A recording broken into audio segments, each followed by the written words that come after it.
السلام عليكم، عاملين ايه؟ اللهم صل وسلم وبارك على سيدنا محمد وعلى اله وصحبه اجمعين. بصراحة فعلا مصدقتش، اتصدمت من 10 جنيه يعملوا الكمية دي. 10 جنيه بس هيعملوا الكمية دي. نصلي على الحبيب ونكمل. بجد يا جماعة اتصدمت لما الكمية دي كلها زي ما قلت لكم النص كيلو دقيق. يعني ممتاز جدا بجد والله. وبصوا لازم نعملها في فطار او في سحور، بس على السحور طبعا احسن بكتير. هناكلها مع الفول مع الجبنة مع الزبادي. حاجة بجد سهلة وبسيطة ومش هتاخد منك وقت خالص. وشوفي انت يعني ب10 جنيه عملنا الكمية ديت، وشوفي احنا بنشتري من بره الحاجة بكام. بجد اسعار بقت غالية جدا، والعيش الفينو غلا جدا جدا جدا.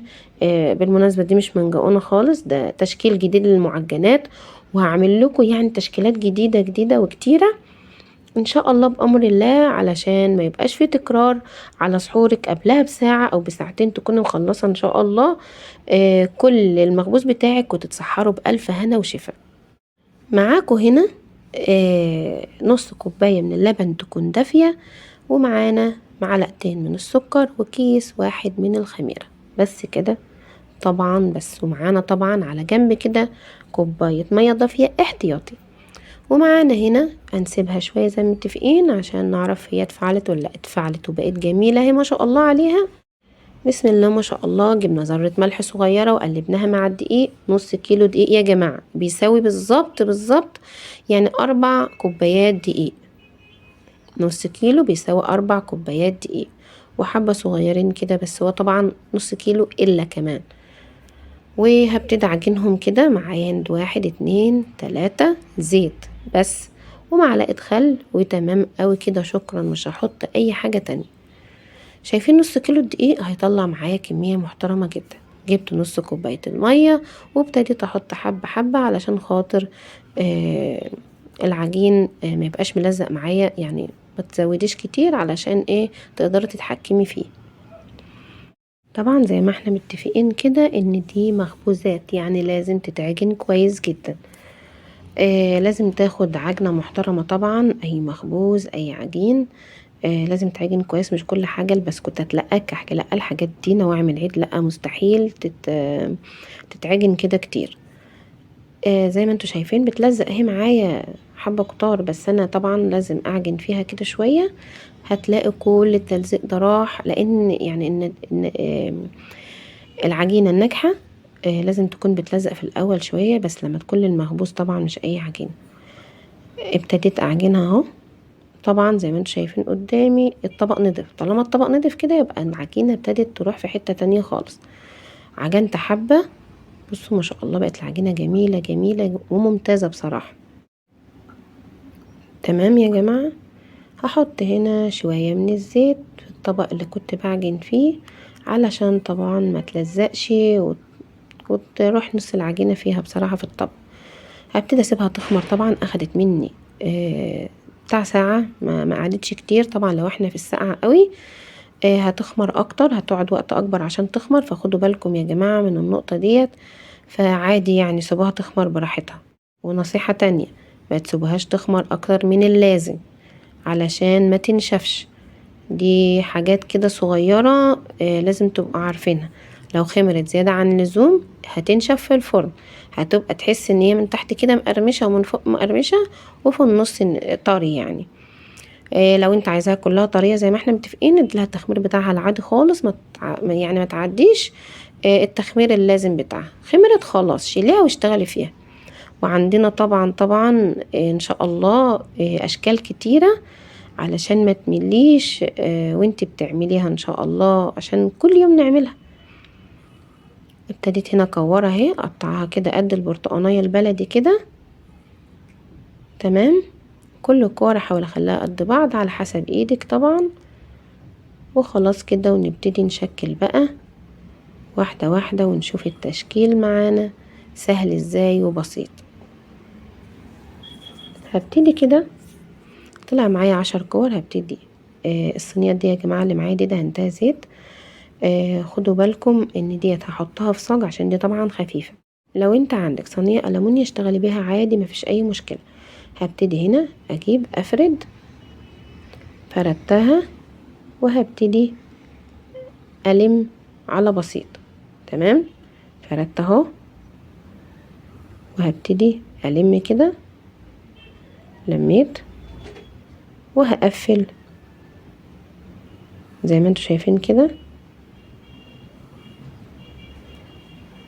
معلش ده قطعت، اوريكم واحدة تانية. هنا التليفون قطع، ابتديت اصور واحدة تانية غيرها. فردت مستطيل ولميت اهو وهبتدي. تمام كده، حلوة قوي قوي. هبتدي شوفوا مكان اللمة والقفلة اللي عملناها، فردناها كده بس مش كتير، فردنا حتة صغيرة، احنا عايزينها تخينة من النص، مش عايزين العجينة تبقى رقيقة خالص خالص خالص، عايزينها كده زي ما انتوا شايفين. قفلتها كويس جدا، مش هبرم تاني خلاص. هحطها واقسمها بالنص. تمام، اشوف النص بتاعها بالظبط واقسمها كده. خلاص تمام، بقى شكلها روعة معايا. هحطها في الصينية اللي انا دهناها واسيب مسافات يا جماعة، مسافة بين ده وده وده وده، مسافة بين الصينية والعجين، ومسافة بين العجين والعجين. كمان مرة فردت، هلم، هفرد العكس بسيط كده. الحتة العريضة ديت هي اللي ألم ناحيتها. تمام، لو في حتة عريضة في الاتنين ألم ناحيتها، وأقفل كويس جدا جدا، وأقسم نصين وأحط في الصينية. في أسهل من كده؟ لأ طبعا مفيش. ولو الفيديو عجبك ما تنسنيش في تعليق حلو منكم وسكرايب وشير وقول لأصحابك، علشان انا ببقى مبسوطة بصراحة لما تتفاعلوا مع الفيديوهات بتاعتي لو عجبتكم. بصوا ما شاء الله، خلص الكمية هيت. طبعا بحاول بقدر الامكان ان انا اجيب لكم وصفات موفرة، علشان احنا عارفين العصر اللي احنا ماشيين فيه، ربنا يرحمنا يا رب. بصوا ابتديت اهو الف فيها كمان، سهلة جدا والله، ومفيش اسهل من كده. طبعا وقتها يكون الفرن سخن من قبلها، لان ده مخبوز هيقعد على وقت اكبر. وابتدي كمان لو في مروحة شغليها مفيش مشكلة، علشان خاطر فوق وتحت يستوى. وهسيبها طبعا تخمر لمدة ما تقلش عن ربع ساعة او 10 دقايق، بحيث ان هي ترتفع ويتضاعف حجمها تاني ان شاء الله. لميت اهو، فردت ولميت، حبيت اوريك كذا واحدة. وهبتدي كده لم اقفلي كويس، لان انا طبعا في هنا كام واحدة معرفتش اقفلهم وفتحهم، بس قفلهم انتوا كويس. طبعا لو عايزين حشو في الوقت ده احشي، مفيش مشكلة، وهعملها لكم تاني برضو محشية. حطيت اخر واحدة اهو، وهسيبها يتضاعف حجمها ان شاء الله، وهرجع لك اقول لك هندهن وشها ايه. هنا ما شاء الله حجمها اتضاعف. جبت هنا شوية لبن، وطبعا هتحط عليه سكر لانه هو اللي هيديك التحميرة دي. ومفيش لبن على فكرة، ممكن مية عادي، ممكن صفار بيضة، ممكن شوية نسكافيه او شوية قهوة بلاك ومية عادي، اي حاجة مسموح بيها. الفرن عالي زي ما احنا متفقين، هندخلها على الفرن، مش هتاخد معانا اكتر من 10 او ربع ساعة، 10 دقايق او ربع ساعة. وما شاء الله سبتها ملحقتش بصراحة، انا مش مستنية هي لما تبرد. ابتديت اهو اخرجها، وبصوا ما شاء الله جميلة قوي قوي قوي، شكلها روعة بصراحة. خدها كده زي ما هي وحطوها على سفرتكم او على اكلكم، ممتازة بجد والله. ابتديت هنا افضيها اما تبرد، لانها كانت سخنة جدا ولسه سخنة. ما شاء الله شايفين الكمية قد ايه؟ بسم الله ما شاء الله، كمية كبيرة جدا والله، مطلعة معايا كمية محترمة جدا. بسم الله ما شاء الله يا جماعة، طلع معايا 18 قطعة، يعني ممكن تطلعي 20 كمان، لان فينا قطع كبيرة جدا.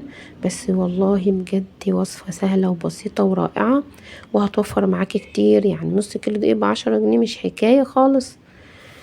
ويا رب ان شاء الله يكون الفيديو عجبكم، ويا رب اكون عند حسن ظنكم، واشوفكم في فيديو جديد، واترككم في رعاية الله وامنه، والسلام عليكم ورحمة الله وبركاته. باي باي.